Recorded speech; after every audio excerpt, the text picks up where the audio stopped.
उन्हें स्पष्ट और प्रकाश रहित आकाश चाहिए।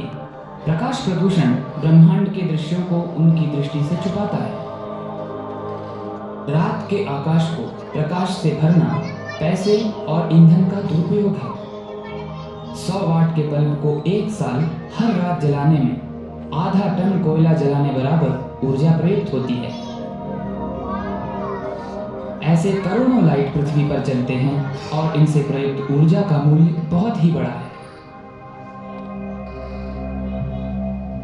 प्रकाश हमको चाहिए ही, पर हम कुछ ऐसी सरल तकनीक का उपयोग कर सकते हैं जिससे ऊर्जा का सही उपयोग भी हो और रात्रि के अंधेरे को भी हम बचा सकें। अनावृत बल्ब आकाश सहित हर दिशा में रोशनी फैलाते हैं। उनकी जगह हम कवर वाले बल्ब लगा सकते हैं जो केवल नीचे की ओर ही प्रकाश डालते हैं जहां उसकी आवश्यकता है। हम उन जगहों को ही प्रकाशित कर सकते हैं जहां हमें जरूरत है और हम अनावश्यक लाइट को बुझा भी सकते हैं। ऐसा करना ही समझदारी है। ऐसे सरल उपायों से हम प्रकाश प्रदूषण से बच सकते हैं।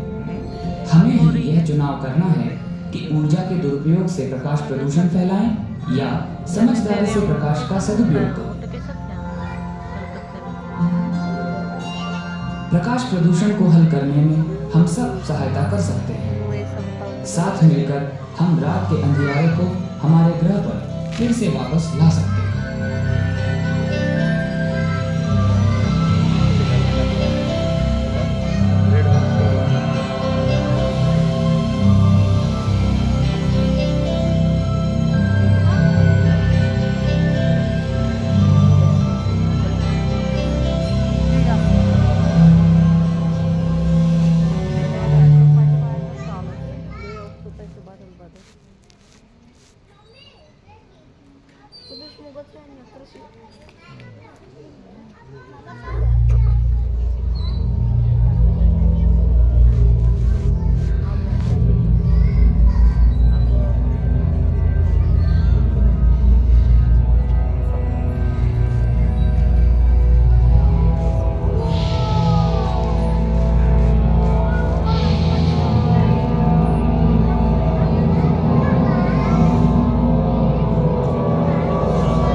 सूरज की खोज।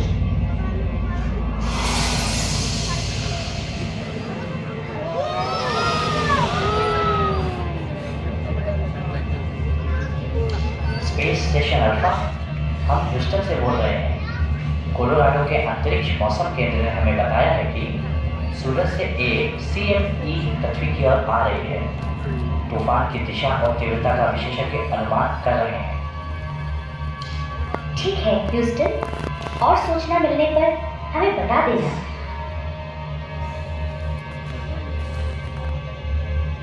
हमारा निकटवर्ती तारा है हमारा सूरज, जो पृथ्वी पर जीव जंतुओं के लिए प्रकाश और गर्मी प्रदान करता है। हाल ही में हम सूरज की विशेषता को और समझने लगे हैं। हमने यह सीखा है कि हम सूरज के विस्तीर्ण वातावरण के भीतर रह रहे हैं। हम एक तारे के साथ रह रहे हैं। सूरज पृथ्वी पर जीवन की पुष्टि करने के साथ साथ जीवन के लिए खतरा भी है। वह अंतरिक्ष मौसम बनाता है जो उच्च ऊर्जा कणों और विकिरण की धाराओं से बना है। ये हमारे लिए हानिकारक हैं और हमारे तकनीकी साधनों को भी क्षति पहुंचाते हैं, परंतु पृथ्वी के वातावरण और चुंबकीय क्षेत्र से सुरक्षित धरातल पर जीव जंतु विकसित और समृद्ध बने हैं। सूरज का उद्भव तब हुआ जब अंतरिक्ष में तैरती धूल और गैस गुरुत्वाकर्षण के कारण इकट्ठा हुए। समय के साथ दबाव और तापमान बढ़ता गया। जब दबाव और तापमान एक परत से ऊपर उठे, तब संलयन अथवा फ्यूजन नामक प्रक्रिया सूरज के आंतरिक भाग में शुरू हुई। संलयन प्रक्रिया में हाइड्रोजन जैसे हल्के परमाणु जुड़कर हीलियम जैसे परमाणु बनते हैं और इसके दौरान बड़ी मात्रा में ऊर्जा उत्सर्जित होती है।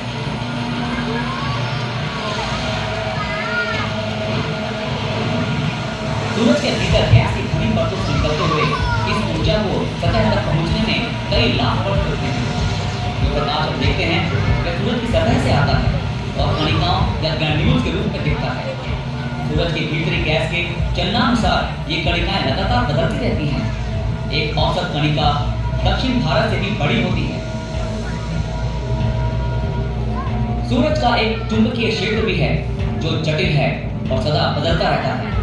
सूरज के भ्रमण के कारण चुंबकीय क्षेत्र की धाराएं खींचती और मुड़ती हैं, जिससे उस ऊर्जा की वृद्धि होती है।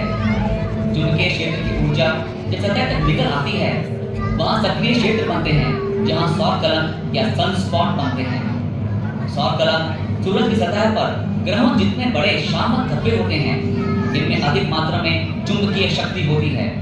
अधिक ऊर्जा उत्पन्न होने से ये चुंबकीय क्षेत्र अस्थिर हो जाते हैं और सौर ज्वालाओं या सोलर फ्लेयर्स के रूप में प्रभावित कणों को अंतरिक्ष में फेंकते हैं।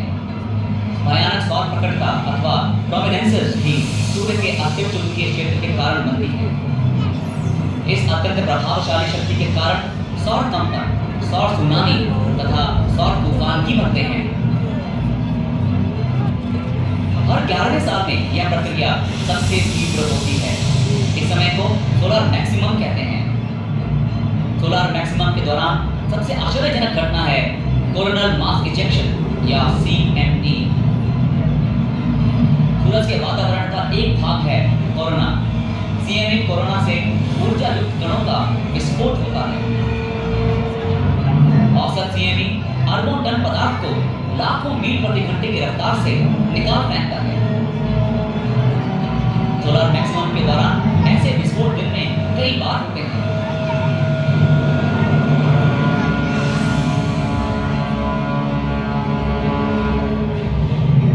जब एक CME का विस्फोट पृथ्वी की दिशा में होता है, तब उसके परिणाम शानदार और खतरनाक दोनों ही होते हैं।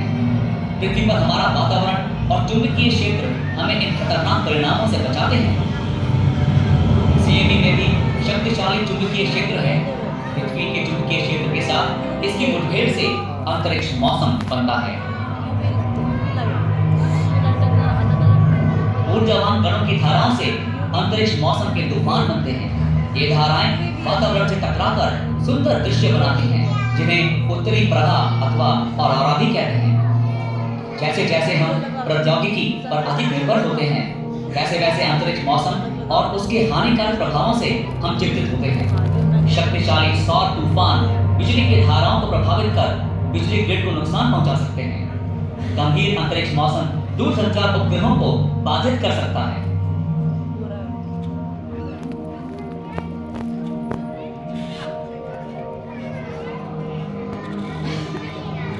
सौभाग्यवश पृथ्वी पर जीव जंतु इन तूफानों से सुरक्षित हैं, परंतु अंतर्राष्ट्रीय अंतरिक्ष स्टेशन में अंतरिक्ष यात्री हमारे वातावरण के रक्षा कवच से बाहर हैं और इसलिए उनको विकिरण की उच्च खुराक मिल सकती है। सौर तूफानों में अंतरिक्ष चहलकदमी रद्द कर दी जाती है ताकि खगोल यात्री अंतरिक्ष स्टेशन के भीतर सुरक्षित रहें।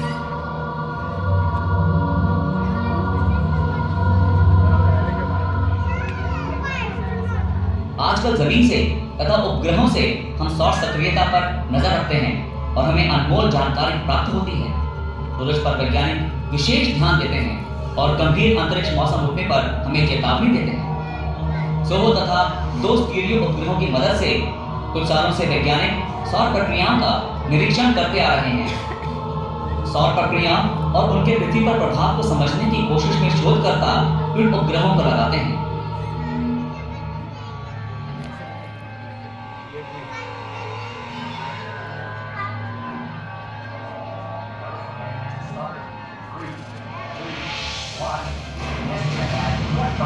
सन 2010 में नासा ने सोलर डायनामिक्स ऑब्जर्वेटरी अथवा SDO को अंतरिक्ष में भेजा।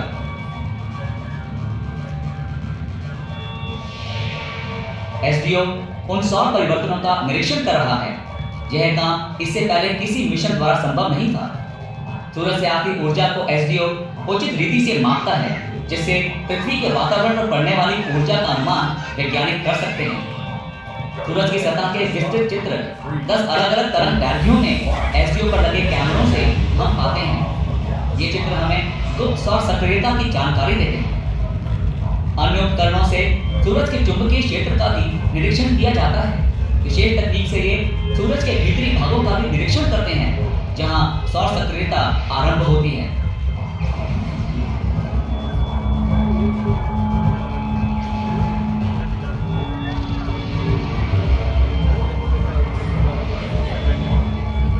SDO टीम यह मानती है कि इन अन्वेषणों से सौर प्रक्रियाओं को हम बेहतर समझेंगे, जिससे भावी सौर सक्रियता की भविष्यवाणी करने में विशेषज्ञों को मदद मिलेगी।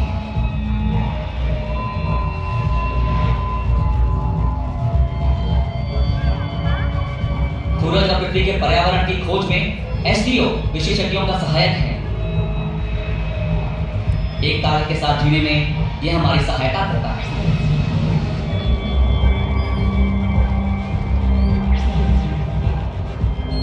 स्पेस स्टेशन अल्फा, हम ह्यूस्टन से बोल रहे हैं। सूचना है कि CME तूफान का असर मध्यम है, कम विकिरण होगा।